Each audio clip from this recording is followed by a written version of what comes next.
an tadkhulul jannah. Apakah kamu mengira kamu akan masuk surga? Pertanyaan ini kepada kita karena memang hampir semua kita kepingin masuk surga, punya hasrat besar ingin masuk surga. Bahkan tidak ada di antara kita apabila dikatakan masuk neraka yang tidak mau. Jadi ini adalah merupakan hajat dan cita-cita terbesar kita sebagai seorang mukmin, meraih kenikmatan yang abadi, kenikmatan tanpa batas, kenikmatan tiada tara, itulah surga. Tetapi Allah bertanya, apakah kita ini pantas masuk surga? Agar kita mau introspeksi diri, mau mengevaluasi diri, sekaligus mau bermuhasabah. Artinya kalau kita ingin masuk surga, maka pantaskanlah amalan kita untuk layak masuk surga. Oleh karena itu Allah Subhanahu wa taala kelanjutan ayat itu mengatakan, walamma ya'lamillahu alladziina jahadu minkum. Sebelum aku tahu apakah kamu benar-benar orang-orang yang berjihad, wa ya'lamas sabirin, dan sebelum aku tahu kamu adalah orang-orang yang benar-benar sabar. Melalui ayat ini setidaknya ada dua yang harus kita lakoni kalau kita ingin dimasukkan ke dalam surga. Pertama, bermujahadah, bersungguh-sungguh meraih surga itu tentunya dengan amal yang soleh yang didasari dengan ini. Yang kedua, adanya kesabaran di dalam hidup dan kehidupan ini. Bermujahadah, bersungguh-sungguh, lalu memiliki kesabaran yang ekstra. Karena memang hidup adalah ujian, dan ujian adalah kehidupan. Dan setiap orang beriman dan mengaku dirinya beriman, semakin dan pasti sebuah keniscayaan dia akan mendapatkan ujian demi ujian.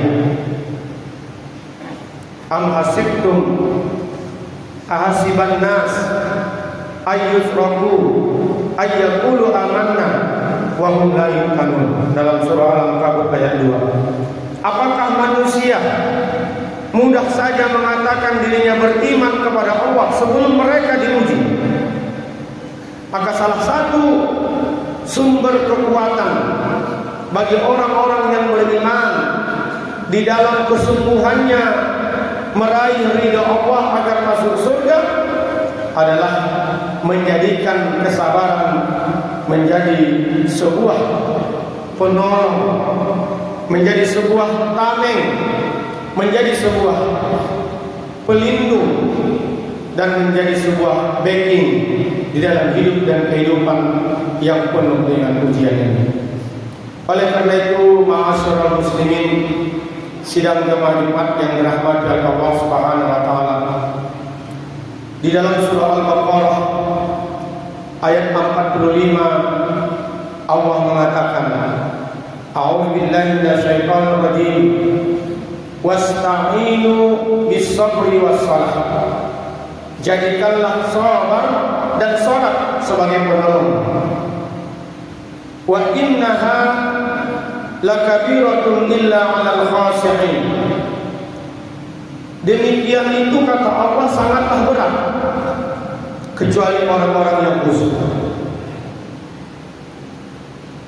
Ayat ini kalau ingin kita tadabburi betapa Allah mengawali sabar baru salat sebagai penolong.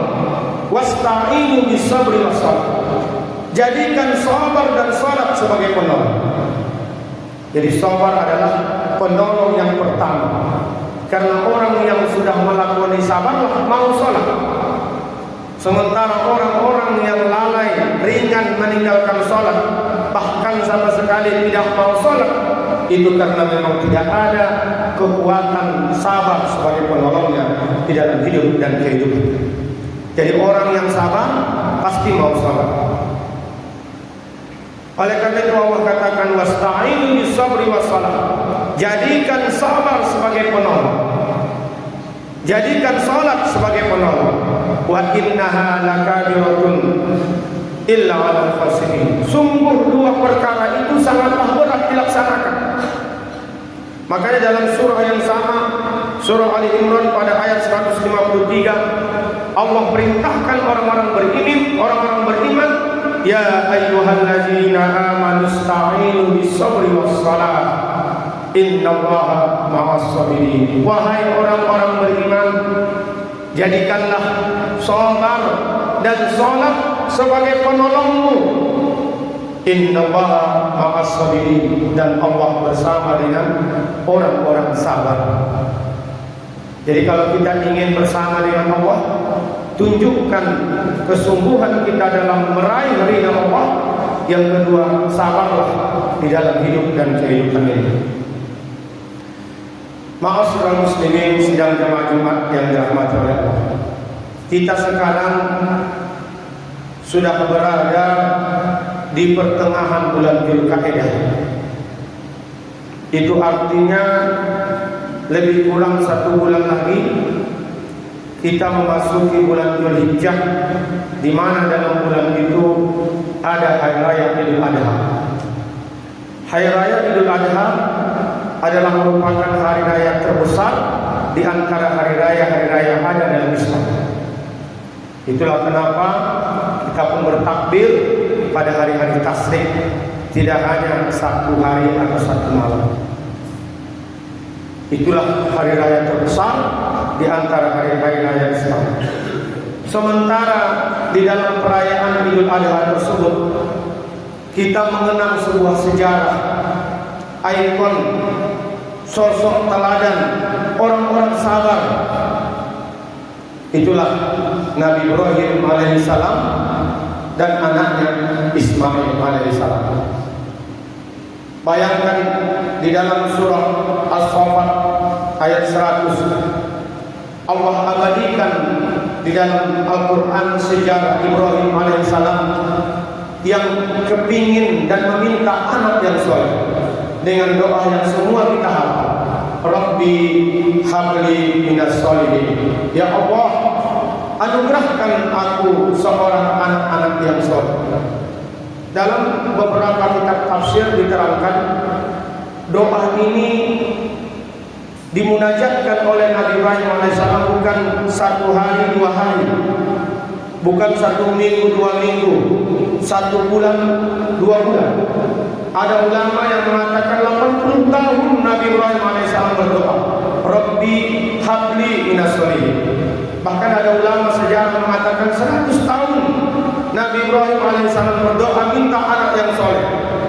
Tapi begitu doa ini diijabah oleh Allah, fabasyarnahu bighulamin halim, maka kami beri dia kabar gembira dengan seorang anak yang sangat sabar.